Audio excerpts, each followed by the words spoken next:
Thank you.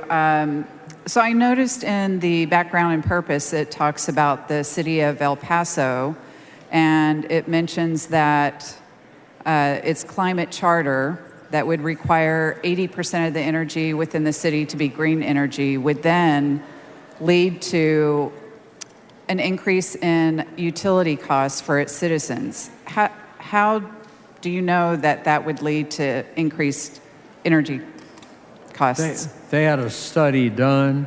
In fact, actually, that election was not last Saturday, I think the Saturday before in El Paso, and it only got 20% of the vote. So, I'm sorry, you said that the city of El Paso had a vote on their climate charter? Yes, they did. Yes, ma'am.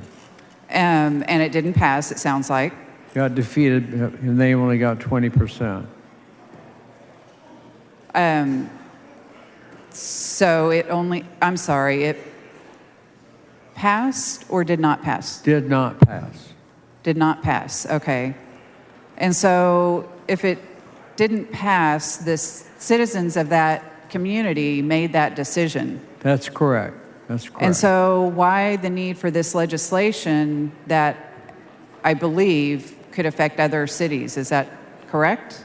That's correct. But the reason is that you're going to have a hodgepodge across the state when you've got industries looking and companies moving into the state and stuff like that. You're going to have this no oversight, and you're going to have a hodgepodge in different cities across the state, and this makes it uniform. It doesn't deny anybody the right to vote and do what they want to do in the individual cities.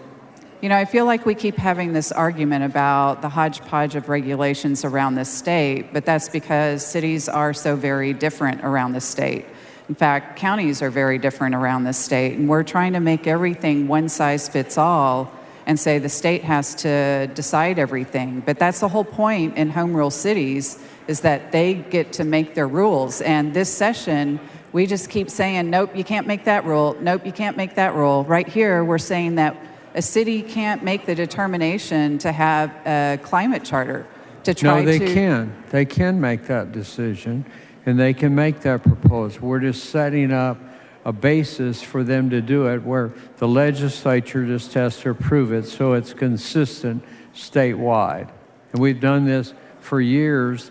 We've done this, and it's worked great for companies and businesses and stuff like that. And I mean, just you brought the facts up of El Paso, and you look at what happened down there and what the percentages were on how it would affect their business and their employment.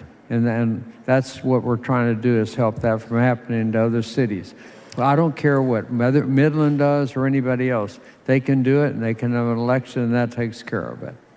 Well, again, they put it up for an election. Isn't that the way to do it, so that you're sure you're doing what your community wants, as opposed to saying that we have to get approval from the state?